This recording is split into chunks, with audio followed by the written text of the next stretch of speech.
ஒரு பொறுமை கிடையாது. இன்வெஸ்டிகேஷன் ப்ராப்பராக எப்படி பண்ணணுங்கிறது இல்லை, மனிதாபிமானம் இல்லை, மனித நேயம் இல்லை. Join CSE, AINDS, Cyber Security, Real Estate Design, MBA and more. Counseling code 1126. நம்ம மஞ்சு குரூப்ஸ் இன் iSpot, a premium smart plot community. Grand royal டூர்ஸோட பயணம் பண்ணுங்க. இடங்களும் புதுசு, நினைவுகளும் புதுசு. Medway Hospitals வழங்கும் Behind It Mothamazai, powered by Dr. Sri Verma Ayurveda Ayurveda.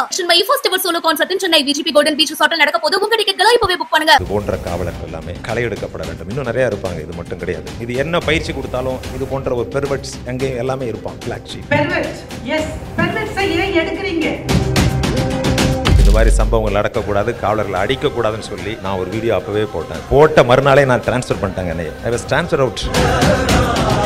Rithanya, இந்த பொன் வாய்ஸ் ரெக்கார்டிங்ல நீங்க பாத்தீங்கன்னா நான் வேற எந்த ஆணோடும் இருக்க முடியாது. ஒரு ஆணோட வாழ்ந்து விட்டேன். இந்த காலத்துல என்ன நடக்குது இப்போ? ஃப்ரெண்ட்ஸ் வித் பெனிஃபிட், சிச்சுவேஷன்ஷிப், பூட்டி கால், ஃபில்லிங், பெஞ்சிங், கோஸ்டிங், இப்படி இருக்கின்ற ஒரு காலத்துல இது போன்றது வந்து பாத்தீங்கன்னா ஒரு ரேரஸ்ட் எக்ஸாம்பிள் தான். ஒன்னு இருந்தா இந்த எக்ஸ்ட்ரீம், இல்லைன்னா இந்த எக்ஸ்ட்ரீம், அப்படி இல்லாம எப்பவுமே ஒரு மாடரேஷன். இவர் எனக்கு ஒத்து வரல, அதனால எனக்கு வாழ்க்கையே இல்லை, நான் மாய்த்துக் கொள்கிறேன் அப்படின்னு சொல்லி ஒரு முடிவுக்கு வந்துருச்சு அந்த பொண்ணு. இதற்கு யார் காரணம்? அந்த பெண் காரணமா, அல்லது கணவன் காரணமா, மாமனார் மாமியாரா, அல்லது அந்த பெண்ணினுடைய பெற்றோர்களா? அந்த பையனை பிடிக்கலையா, அவன் சரியில்லையா, ஓகே கம், அவ்வளவுதான், வெளியே வந்துரு, விட்டு விட்டு வெளியே வந்துடும், வேற ஒரு பையனை பார்த்துக்குவோம், இல்லை நம்ம இண்டிபெண்டா இருப்போம். அந்த ஆட்டிடியூட் வேணும். சட்டம் ஒரு இருட்டறைன்னு சொல்லுவாங்க. இப்போ பார்த்தா இருட்டா இருக்கு. இப்போ ரித்தன்யாவை பத்தி பேச சொன்னாங்க. ரித்தன்யா ஏன் இந்த சமுதாய சீரழிவு? ரித்தன்யா போன்ற பெண்கள் ஏன் தங்களுடைய இன்னுயிரை மாய்த்துக் கொள்கின்றார்கள்? அடிப்படையில் எல்லாவற்றிற்கும் நாம் தான் காரணம். நம்ம எல்லாமே சொல்றோம் சொசைட்டி, சமூகம் அதனுடைய பொறுப்பு. சொசைட்டி இஸ் ரெஸ்பான்சிபிள் சொல்றேன். What is society? We are society. I am part of the society. If something happens, collective responsibility, அந்த கூட்டு பொறுப்பு எல்லோருக்கும் உண்டு. அதை நாம் உணர்ந்து கொள்ள வேண்டும். நம்ம ஒரு செப்பரேட் என்டைட்டி, அவங்க செப்பரேட் என்டைட்டின்னு சொல்லிட்டு எந்த விஷயத்தையுமே பார்க்க முடியாது. ரித்தன்யா திருமணம் ஆகி 78 நாட்களுக்கு பின்பு தன்னுடைய உயிரை மாய்த்து கொண்டாள். அதில் வாய்ஸ் ரெக்கார்டிங். இதே மாதிரி பார்த்தீங்கன்னா கேரளாவில் லா காலேஜ் ஸ்டூடெண்ட் அது இதே போன்று தற்கொலை செய்து கொண்டது. இதை ரெண்டையுமே கம்பேர் பண்ணி பார்க்குறப்போ இது போன்ற மரணங்கள் மிகவும் இந்தியாவில் குறைவு. ஒருவனுக்கு ஒருத்தி அப்படிங்கிற கான்செப்ட் இதை பற்றி பேசியிருப்பாங்கன்னு நினைக்கிறேன். இந்த கான்செப்ட்னால் வந்த மரணம் தான் இந்த 2 மரணங்களும். இந்த பொன் வாய்ஸ் ரெக்கார்டிங்கில் நீங்கள் பார்த்தீங்கன்னா அந்த வாய்ஸ் நோட்டில் என்ன சொல்லியிருக்கு? நான் இன்னொரு கணவனை ஏற்க மாட்டேன், இவர் எனக்கு ஒத்து வரல, அதனால் எனக்கு வாழ்க்கையே இல்லை, நான் மாய்த்துக் கொள்கிறேன் அப்படின்னு சொல்லி ஒரு முடிவுக்கு வந்துருச்சு அந்த பொன். இதற்கு யார் காரணம்? அந்த பெண் காரணமா, அல்லது கணவன் காரணமா, மாமனார் மாமியாரா, அல்லது அந்த பெண்ணினுடைய பெற்றோர்களா? இதற்கு எல்லோரும் காரணம். இதில் டௌரி அப்படின்னு சொல்கிறாங்க, வரதட்சணை. இந்த வரதட்சணை அப்படிங்கிறது ஒரு சமுதாய கொடுமை, அதாவது சோஷியல் ஈவில்னு சொல்கிறாங்க இல்லையா இது. ஆனால் இந்த 2 குடும்பங்களை பொறுத்தளவில் 2 பேருமே வசதியானவர்கள். அப்படி இருந்து ஒரு ஓல்வோ கார் வாங்கி கொடுத்துருக்காரு, பணம் கொடுத்துருக்காரு, கிட்டத்தட்ட ஒரு 300 பவுன் நகை போட்டிருக்கிறாங்க. இப்படி இருக்கின்ற பொழுது இந்த பெண் ஏன் தற்கொலை செய்து கொண்டார் என்று சொன்னால், உங்களுக்கு எல்லாமே தெரியும், இதெல்லாம் இன்டர்நெட் மீடியா, ஐடி ஏரா.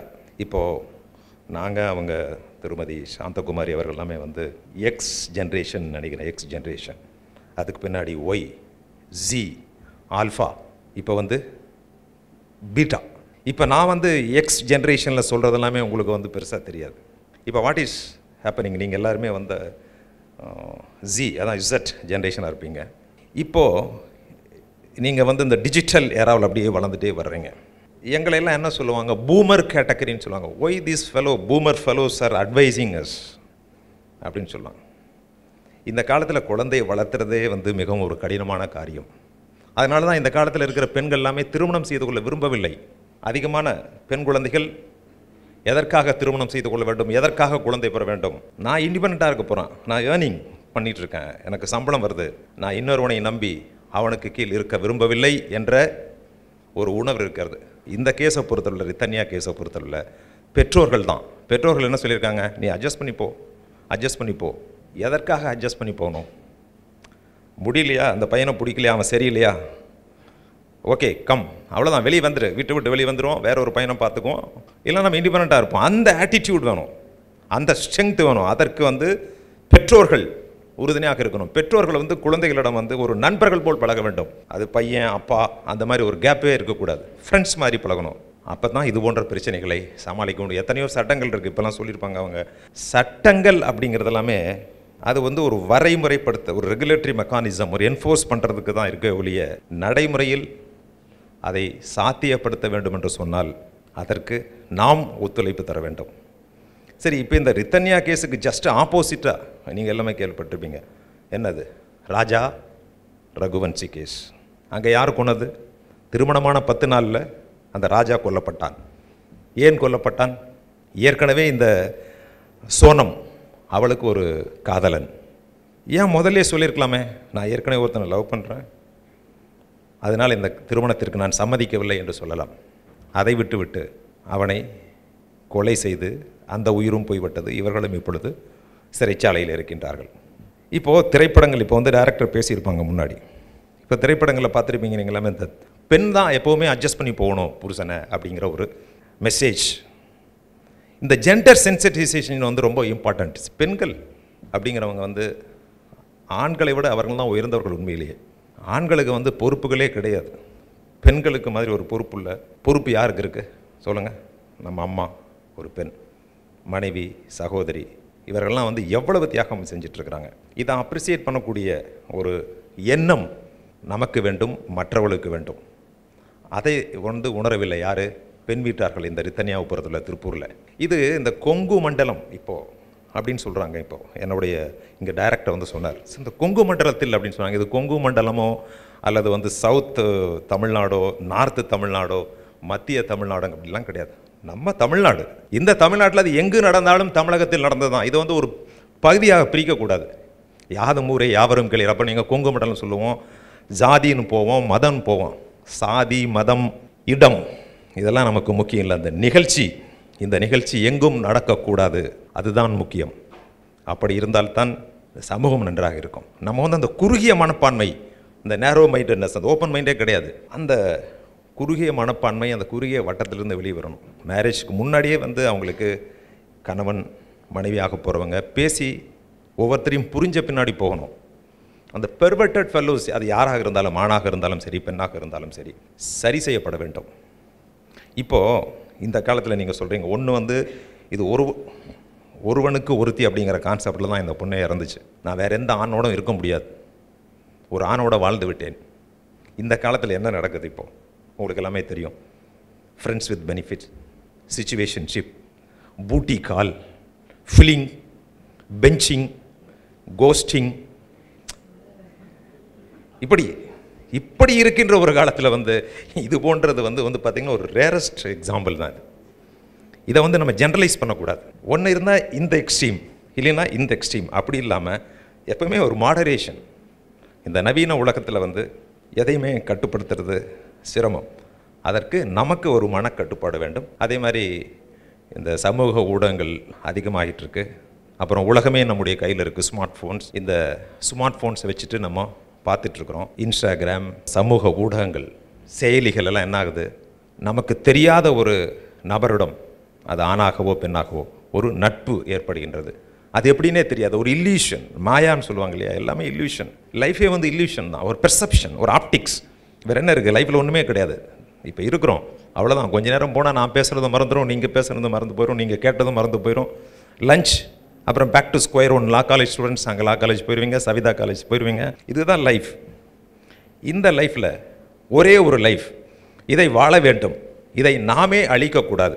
அது ரொம்ப முக்கியம். நம்முடைய மைண்ட் ஸ்ட்ராங்காக இருக்கணும். என்ன what is ultimately at the end of the day என்ன ஆக போகுது? நம்ம நிம்மதியாக இருக்குமா?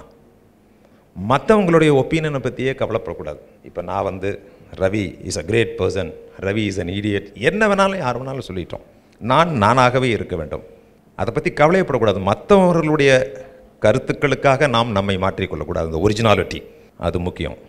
அதே போன்று மற்றவர்கள் புகழ்ந்தாலும் இகழ்ந்தாலும் அதை வந்து ஒரே மாதிரி எடுக்கணும். நீங்கள் கேட்கலாம், பெரிய நான் புத்தரா ஒரே மாதிரி எடுத்துக்கொள்வதற்கு? இதெல்லாம் அனுபவங்கள் மூலமாக, தன்னை தானே உணர்வதன் மூலமாக வரும். இப்போ இந்த ரித்தன்யாவுடைய மரணம் ஒரு பாடம். இது ஒரு விழிப்புணர்வை ஏற்படுத்துகின்ற ஒரு மரணம். இது மிகவும் ஒரு சோகத்திற்குரியது. அந்த பெண் வந்து ஒரு நல்ல ஒரு பெண்மணி. கோயிலுக்கு போயிட்டு அந்த கார்லேயே இறந்து போச்சு. இப்போ வந்து முதல்ல டவுரி கேஸ் போடல, அடுத்து டவுரிக்கு இன்க்ளூட் பண்ணணும்னு சொல்லி அவங்க அப்பா பேட்டியெல்லாம் கொடுத்ததா நான் பார்த்தேன். அது வந்து புலன் விசாரணையில் இருக்குது. அதனால் எவ்வளவு சட்டங்கள் வந்தாலும் அந்த சட்டங்களை மதிப்பதும் அதை மிதிப்பதும் நம்முடைய கையில் தான் இருக்கிறது. நம்ம சட்டத்துக்காக நம்ம இருக்கக்கூடாது, நமக்காகத்தான் அந்த சட்டம் உருவாக்கப்பட்டது. ஒரு ஒழுங்குபடுத்த வேண்டும், வரையறைப்படுத்த வேண்டும் என்பதற்காகத்தான் இந்த சட்டங்கள் இருக்கின்றது. நாம் தான் நம்மை பாதுகாத்து கொள்ள வேண்டும். அதற்கு குடும்பம் என்பது ஒரு பல்கலைக்கழகமாக இருக்க வேண்டும், யூனிவர்சிட்டி. அதில் வந்து பெற்றோர்கள் அவங்க செல்ஃபோன் எடுத்து அவங்க பேசி தனியாக பார்த்துட்டு இருக்கிறது, மேலே அவங்க ரூமில் இருந்தால் இங்கேருந்து மெசேஜ் கொடுத்து come to dining table for ஈட்டிங்னு சொல்கிறது, இதெல்லாமே வந்து தவிர்க்கப்பட வேண்டும். நமக்கு வந்து இன்ட்ராக்ஷன் இல்லை. ஸோ இன்ட்ராக்ஷன், நம்முடைய கம்யூனிகேஷன், குடும்பத்திலேயே வந்து நம்ம ஒவ்வொருவரும் கருத்துக்களை பரிமாறிக்கொள்வதில்லை, கண்ணோடு கண்ணை நோக்கி பேசுவதில்லை. ஏதோ செல்ஃபோனை பார்த்துட்டு ரெண்டு பேசிட்டு போயிட்டே இருக்கிறோம். அப்புறம் எப்படி வந்து அந்த உறவு பாலம் மேம்படும்? எனவே இதை நாம் நிவர்த்தி செய்ய வேண்டும். இந்தியாவில் கிட்டத்தட்ட ஒரு வருஷத்துக்கு 6500 டவுரி டெத்ஸ் நடக்குது. இதில் அதிகமாக நடக்கக்கூடிய மாநிலம் வந்து உத்தரப்பிரதேஷ், இரண்டாவது வந்து பீகார். தமிழ்நாட்டில் ரொம்ப ரொம்ப கீழே இருக்குது. ஏன்னா நம்முடைய மக்கள் வந்து நம்ம எப்போவுமே நம்மளை பற்றியே நம்ம பாராட்டுவோம். தமிழ் கல் தோன்றி மண் தோன்றா காலத்து வாளோடு முன் தோன்றிய மூத்த குடி தமிழ் குடின்னு சொல்லிட்டு we are blowing our own trumpet. அதே சமயத்தில் நம்முடைய பண்பாடுகளையும் கோட்பாடுகளையும் நாம் எப்பொழுதுமே பின்பற்ற வேண்டும். அடிப்படையில் வந்து எத்திக்ஸ், எல்லாத்துலேயுமே ஒரு எத்திக்ஸ் இருக்கணும், ஒரு பேசிக் பிரின்சிபிள்ஸ் எத்திக்ஸ். அதை விட்டுவிட்டு நாம் வெளியே செல்கின்ற பொழுது தான் பிரச்சனைகள் உருவாகின்றன. மனநோய்க்கு உள்ளானவர்கள் நிறைய பேர் இருக்கின்றார்கள். இதை வந்து we have to address all these things. அதுக்கு வந்து பள்ளியிலிருந்தே நாம் ஒரு விழிப்புணர்வை ஏற்படுத்த வேண்டும். எனவே இங்கே இருக்கின்ற மாணவர்கள், இங்கே இருக்கின்ற ஆடியன்ஸ், நீங்கள் எல்லாமே இன்டெலிஜென்ட் ஆடியன்ஸ், நீங்களாம் வந்து இந்த நவீன தலைமுறை, நியூ ஜென்ரேஷன்.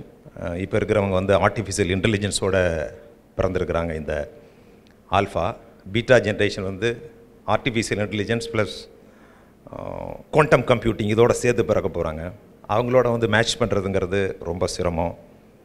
அவர்கள் வந்து எந்த ஜென்ரேஷனில் இருந்தாலும் பெற்றோர்கள், இப்போ நீங்களும் பெற்றோர்களாக தான் போகிறீங்க ஒரு காலத்தில். இங்கே இருக்கிறவங்க பெற்றோர்கள் இன்னும் ஒரு 40 வருஷம் போனால் you will all become boomer and girls, boomer aunties, whatever. So it is a cycle. So அதனால் நம்ம வந்து we should not market anybody. லைஃப்ங்கிறது ஒரு சைக்கிள். இளமை, முதுமை, மரணம். We are born to die. We are counting days. We are nearing the judgment day. Every day we are marching towards the judgment day. So இதை மனதில் வச்சுட்டோம்னா ஒன்றும் பிரச்சனையே இல்லை. அது மாதிரி இந்த கவின் குமாரி ஃபெலோஸ் should be punished. அவங்கெல்லாம் இந்த சமுதாயத்திற்கு தகுதியற்றவர்கள் என்று தான் சொல்ல வேண்டும். I have a question regarding lock-up deaths. The procedural aspects as well as the substantive laws are all laid down. They're there. But there is a huge problem with respect to the moral aspect of such deaths. Right? The moral aspect, the ethics and the kindness cannot be taught. They have to be instilled. So the police officers can the mind trainings eppadi kudukano so that this one particular quality is instilled along with the rest of the training. பயிற்சி கொடுத்துட்ருக்காங்க. அந்த மாதிரி police officers வந்து ஒரு சிலர் பார்த்தீங்கன்னா அந்த constables, இந்த அஜித் குமார் கேஸில் இட் இஸ் அன்வாரண்டட் ஓவர் என்தூசியசம். ஒரு பொறுமை கிடையாது. இன்வெஸ்டிகேஷன் ப்ராப்பராக எப்படி பண்ணணுங்கிறது தெரியல. மனிதாபிமானம் இல்லை, மனித நேயம் இல்லை. இது என்ன பயிற்சி கொடுத்தாலும் இது போன்ற ஒரு பெர்வர்ட்ஸ் எங்கேயும் எல்லாமே இருப்பான், பிளாக் ஷீப். அவர்களை வந்து அடையாளம் கண்டுபிடி, வே டு ஐடென்டிஃபை. அதில் வந்து பயிற்சியில் வந்து எந்த விதமான கோளாறுகளும் இல்லை. இருந்தாலும் இது போன்ற காவலர்களை அத்துமீறுகின்றவர்களை இது வந்து வன்மையாக கண்டிக்கக்கூடியது. நான் வந்து சாத்தான்குளத்தில் வந்து அந்த சம்பவம் நடந்தப்போ நான் வந்து அப்போ ஜாப்பில் இருந்தேன். அப்போ வந்து அதை எதிர்த்து, அதாவது வந்து இந்த மாதிரி சம்பவங்கள் நடக்கக்கூடாது, காவலர்களை அடிக்கக்கூடாதுன்னு சொல்லி நான் ஒரு வீடியோ அப்போவே போட்டேன். ஆனால் போட்ட மறுநாளே நான் ட்ரான்ஸ்ஃபர் பண்ணிட்டேங்க. என்னைய I was transfer out from crimes against women அந்த ஏடிஜிபி. அங்கே இருந்துட்டு STF சத்தியமங்கலத்துக்கு ஸ்பெஷல் டாஸ்க் ஃபோர்ஸ் போட்டாங்க. Anyway there was a blessing in disguise. அதனால் எப்பொழுதுமே நம்ம என்ன நினைக்கிறோமோ மக்களுக்காக, மக்களை பாதுகாப்பதற்காக தான் காவல்துறை இருக்குது. அதனால் நம்ம மக்கள் பணியை நோக்கி தான் இருக்கணும். இது போன்ற காவலர்கள் எல்லாமே களை எடுக்கப்பட வேண்டும். இன்னும் நிறையா இருப்பாங்க, இது மட்டும் கிடையாது, நிறைய பேர் இருப்பாங்க. நிகழ்ச்சிகள் தொடர்ந்து நடந்துகிட்ருக்கும். ஓஷோ என்ன சொல்லியிருக்காருன்னா, நிகழ்ச்சிகள் அப்படிங்கிறது செய்தி வந்து ஒன்று தான், பர்சனாலிட்டி டிஃபர்ஸ் அப்படிங்கிறாங்க. அடுத்த வருஷம் இதே மாதிரி ரித்தனியாவுக்கு பதில் வேற ஒருத்தர் பண்ணிருப்பாங்க. அப்போ என்ன, நியூஸ் இஸ் ஒன்று தான், அவ்வளோதான். இது மாற்றப்பட வேண்டும் என்று சொன்னால் நம்ம ஒவ்வொருவரும் அதை நீங்களும் குறிப்பிடும்படியாக மாணவர்கள், லாயர்ஸ், இது எல்லாமே. But every thing is complicated. உங்களுக்கெல்லாம் தெரியுது, லாயர்ஸ் இப்போ என்ன பண்ண முடியும்? Police has to support the complainant, you have to support the accused persons. Judge who was once a lawyer has to weigh the arguments, options, and finally he has to conclude. எல்லாமே ஒரு dilemma, conflicting interest எல்லாமே இருக்க செய்யும். இது எல்லாத்தையும் தாண்டி நம்ம வந்து நீதியையும் நேர்மையையும் நிலைநாட்ட வேண்டும், அவ்வளோதான். காவலர்களை எல்லாம் தேர்ந்தெடுக்கிற பொழுது பிசிக்கல் எக்ஸாமினேஷன் பார்த்தீங்க, எல்லா டேட்டாலையும் எடுக்கிறீங்க. அவங்கள மனநலத்துக்காக எப்பவாவது டெஸ்ட் அனுப்பியிருக்கோமா? It is a basic need. அதனால தான் இது மாதிரிலாம் நான் நடக்குதுன்னு நினைக்கிறேன். முதல்ல இப்போ நீங்கள் பேசும்போது சொன்னீங்க இல்லையா, பெர்வெர்ட். எஸ், பெர்வெர்ட்ஸை ஏன் எடுக்கிறீங்க? பெர்வெர்ட்ஸை நீங்கள் மனநல ஆய்வுக்கு அனுப்பி அதுலேயும் ஓகேனா மட்டும்தான் போலீஸை செலக்ட் பண்ணணும்னு நான் நினைக்கிறேன். This is my suggestion, please response. கண்டிப்பாக உங்களுடைய சஜஷன் தான் நானும் சொல்லிகிட்டு இருக்கேன். நீங்கள் ஃபிசிக்கல் ஆஸ்பெக்ட்ஸுக்கு கொடுக்குற முக்கியத்துவத்தை விட மென்டல் அலர்ட்னஸ், ஃபிட்னஸ்க்கு தான் கொடுக்கணும்னு சொல்லியிருக்கோம். அதுக்கு தான் வந்து சைக்கோமெட்ரிக் டெஸ்ட்ஸ் எல்லாம் வந்து இந்த கான்செப்ட்ஸ் கொடுக்கணும். அப்போ வந்து நம்ம கண்டுபிடிச்சிடலாம் யாரெல்லாம் இந்த மாதிரி ஒரு பெர்வெர்டட், இந்த வைலன்ஸ் மேலே நம்பிக்கை வைக்கின்ற யாரெல்லாம் காவலர்கள் இருக்காங்க அப்படிங்கிறத பயிற்சி அப்போவே கண்டறிந்து அவர்களை களையெடுக்க முடியும் அப்படிங்கிறத நானும் சொல்லியிருக்கிறேன். நீங்கள் சொல்கிறதும் கரெக்டு, 100% அது பண்ணணும். அதே மாதிரி இப்போ கான்ஸ்டபிள்ஸ்க்கெல்லாம் 6 மாதம் தான் ட்ரைனிங். நான் என்ன சொல்ல, மினிமம் 1.5 years ட்ரைனிங் கொடுக்கணும். அவங்களுக்கு வந்து பொதுமக்களோட எப்படி பழக வேண்டும், எப்படி விசாரணை செய்ய வேண்டும் அப்படிங்கிறத முதல்ல பண்ணணும். இவன் வந்து அடித்தா தான் உண்மை சொல்லுவான் அப்படிங்கிறது ஒரு ஃபால்ஸ் ஒரு பிலீஃப். யாரையெல்லாம் அடித்து வயலன்ஸுக்கு டார்ச்சர் 3rd degree பண்ணுறோமோ அப்போது நிரபராதிகள் தான் வந்து குற்றவாளின்னு அவனே ஒத்துக்குவான் அடி தாங்க முடியாமல். அது பண்ணக்கூடாதுன்னு சொல்கிறோம். கரெக்டாக நம்ம பண்ணணும், சைக்கோமெட்ரிக் டெஸ்ட் பண்ணணும். அதே மாதிரி தான் இது போன்ற ரித்தனியா கேஸ்லையும். பட் ப்ராக்டிக்கலாக நம்ம கல்யாணம் பண்ணுறப்ப அவனுக்கு எப்படி வந்து அவனுடைய மனநிலை அவன் பெர்வெர்ட்டான்னு எப்படி தெரிஞ்சுக்கிறது? அது ஆணும் பேரும் 2 பேரும் பேசிட்டு 1 month 2 months பேசுகிறப்பவே கண்டுபிடிச்சிடலாம் இவன் இப்படி தான் இருப்பான் அப்படின்னு சொல்லிட்டு. இப்போ இன்னொரு இது இருக்குது, நாமன் கிளேச்சர் சைட் பீஸ் அப்படின்னு சொல்லுவான். அது ஒன்று இருக்குது, சைட் பீஸ்.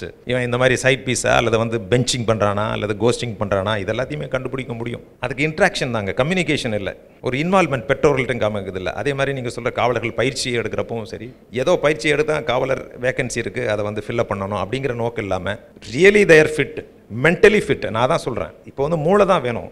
உடல் வந்து 6 packs எல்லாம் வச்சுட்டு நீ ஒரு கான்ஸ்டபிள் அல்லது ஆஃபீஸராக இருக்கிறதுல ஒரு யூஸ் கிடையாது. Mental alertness, mental fitness, mental health are very important. You are right. இந்த வாய்ப்பை அளித்த பிஹைண்ட் வுட்ஸ் மற்றும் பொறுமையாக கேட்டுக்கொண்டிருந்த இந்த ஆடியன்ஸ் உங்கள் அனைவருக்கும் என்னுடைய வணக்கத்தையும் நன்றியும் தெரிவித்துக் கொள்கின்றேன். Join CSE, AINDS, Cyber Security, Real Estate Design, MBA and more. Counseling code 1126. Namma Manja Groups in iSpot, a premium smart plot community.